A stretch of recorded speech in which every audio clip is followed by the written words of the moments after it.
Our first ridiculous HOA story of the day is entitled Crazy HOA President, posted by Snatch Biscuit. Just before leaving active duty military after almost 10 years, my wife and I bought a large house in my hometown on the coast in a nice neighborhood with an HOA. I'd never lived in an HOA before and never knew how bad and cliquey or political it could be. Not long after we moved in, the letters started about having a boat in our driveway. Mind you, we live not 100 yards from the water. Really? So we complied and placed it in the local marina. After living there about 2 years, the neighbors we had were really great. They moved, and then a new older couple moved in. They were really nice at first, letting my children swim in their pool, sharing an adult beverage in the evening, talking on the fence, and so on. And then it happened. The wife ran for and became the HOA president. She started walking around the neighborhood and taking notes. She would walk into people's yards and make corrections, and even go so far as to trespass into people's backyards, gated or not, and take pictures of violations and send out letters. I came home one evening to find her on my back porch looking at things and taking pictures. I was a police officer at the time, and while trying to be nice, I informed her that she could get into a lot of trouble for what she was doing. She tried to tell me, as the HOA president, she was entitled to go into people's private property and even their houses to inspect them if need be. I informed her of the state and the federal laws against this, and it started a war. I immediately started receiving $100 fines for very minor issues with my home. I had fixed the issues immediately and never had to pay the fines with the HOA property management company, but did file complaints. The HOA property management company never did anything about the complaints. And then it happened. I also owned a small business which I had a truck and trailer that I would use during the business day. I had this parked in front of the house one day, and she took a picture of it. According to the HOA rules, it was not allowed to be there overnight, and it never was. I received a letter and a fine for $100, stating that the vehicle had been parked there overnight. This time, I asked for a review with the HOA board of directors, the PM company, the attorney, and my attorney. This was going to cost the HOA, the PM company, and all involved much, much more than the $100 in time and money. At this meeting, I asked the HOA president to present evidence other than one picture that the vehicle was there more than 24 hours with time and date stamps. She could not. I then asked for the $100 to be dropped. The HOA board and the PM company refused. I was publicly berated by the HOA president in front of the board and my attorney, saying that I should be a good soldier and do as I was told by the HOA board and obey the rules. At this point, my attorney and I had had enough evidence of harassment due to the recording of the conversation. We then informed everyone in the room that we had been recording everyone. This inflamed them more, and they threatened to call the police for violating the law. In our state, it was more than legal and well within our rights. We then informed them that we would be filing a lawsuit which was sure to win and it would bankrupt the HOA. According to state law and the HOA bylaws, in the event that the HOA ceased to exist or became bankrupt, each and every one of the 35 houses in the HOA would have their mortgages immediately due and payable. Most people don't know this exists in a lot of HOA covenants. We just got up and we walked out of the meeting and said we think this settles the matter and hope that there will be no further fines, threats, harassment, and so on. I had very good friends in the neighborhood and did not want to see their families affected. About a month later, the HOA had elections for a new HOA board. I informed several people in the neighborhood that I would be running for the HOA board president. We got together, and on the night of the board meeting and the election, we attended, and there were only about 10 people there to vote. There were 6 people, along with myself, who voted for me. But miraculously, the incumbent HOA president had a unanimous vote when the property management company chair counted the votes. Right there in the meeting, I asked all 6 people who voted for me and to raise their hand. With me, that was 7, and the PM chair had no answer since it already had been entered into the corporate minutes. I said it would be fine, let it stand, and then informed everyone in the room about the previous meeting, the mortgages, suing the HOA, and now calling the state attorney general's office. Within a short time, the property management company was changed out, the HOA president was replaced with a nice level-headed gentleman, and I never, ever so much as heard a peep from the HOA ever again. I played by the rules, more or less, but eventually sold the house and moved on. Never mess with the paratrooper.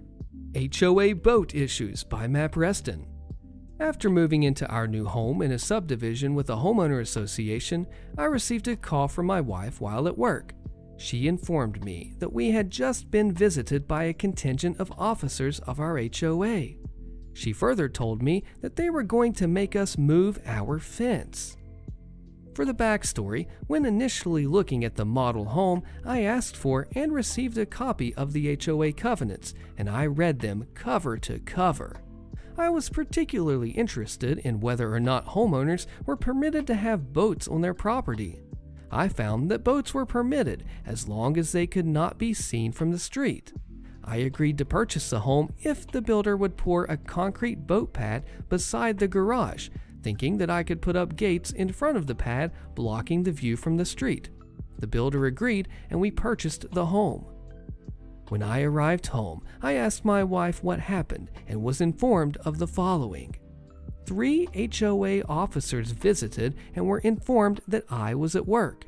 They congratulated her on a beautiful home, but mentioned that we would have to move the gates as they were forward of the middle of the house and the fences are not permitted in the front yard, per the HOA covenants. They then said, "Your husband is a fishing guide, isn't he?" When she replied yes, he said that they all liked to fish and he was sure that something could be worked out, and they left.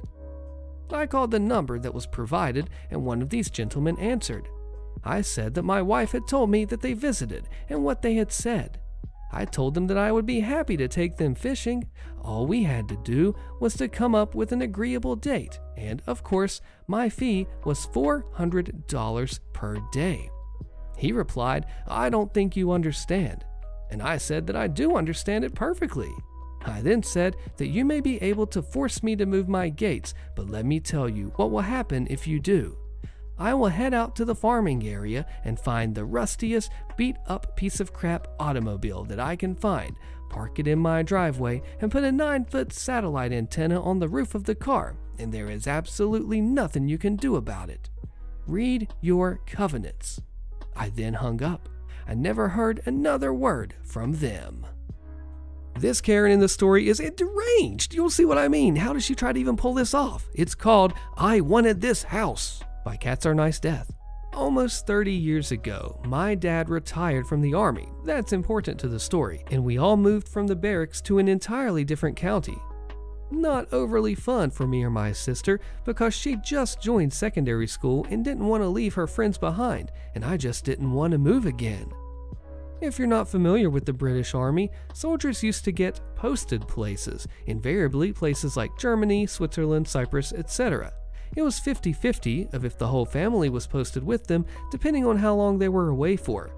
By the time I was 8, we'd already moved at least 4 times that I can remember. Anyway, the MOD, Ministry of Defense, used to have old soldiers' quarters in places, and when the barracks in the areas no longer needed them, retired soldiers and families would get first dibs on the houses. Mom and Dad found this house, and we set about packing up again and moving again, but this time for good. Yeah! About 6 months after we'd moved, we'd almost made it out on our own and had some family friends over for dinner. We're all in the dining room, an actual room separate from the kitchen and living room. I was amazed, I'd never seen one. And we were sitting down to eat, and I mean all of us. Grandparents had 2 cars, 3 sets of friends were 3 cars, we were 1 car, so it was very obvious from the outside that the house is not empty and a lot of people are there. Dad looks up from eating and his jaw drops.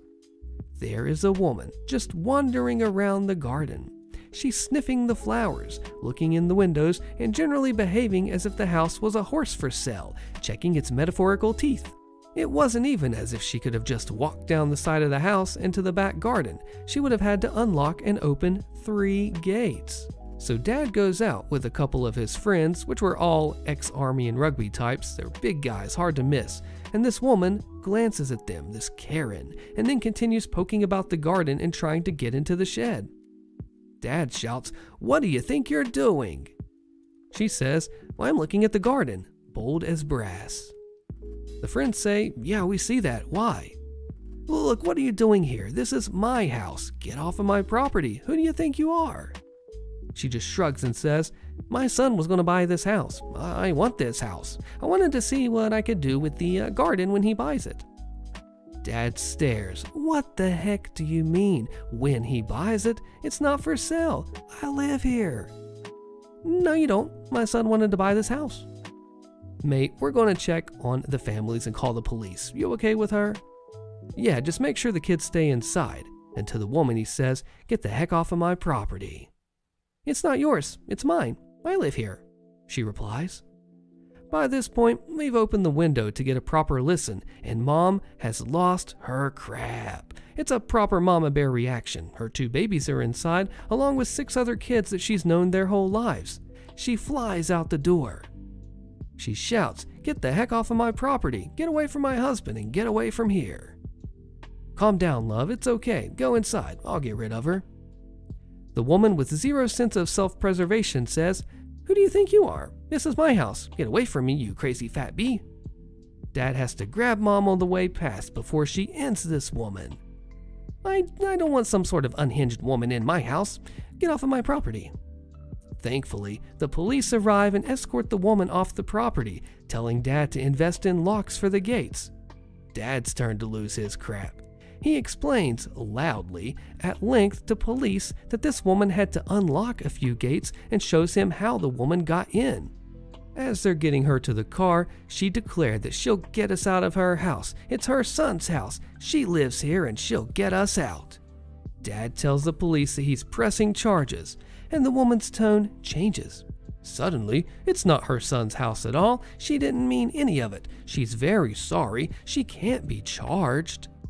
I don't know what came of it in the end. Mom and Dad wouldn't tell us, but I still remember trying to work out if she was crazy or what. But either way, we still live in the house, and we all still love it. It's got a dining room. This story's called Karen Tries to Pay with Fake Coupons, posted by Eternum713.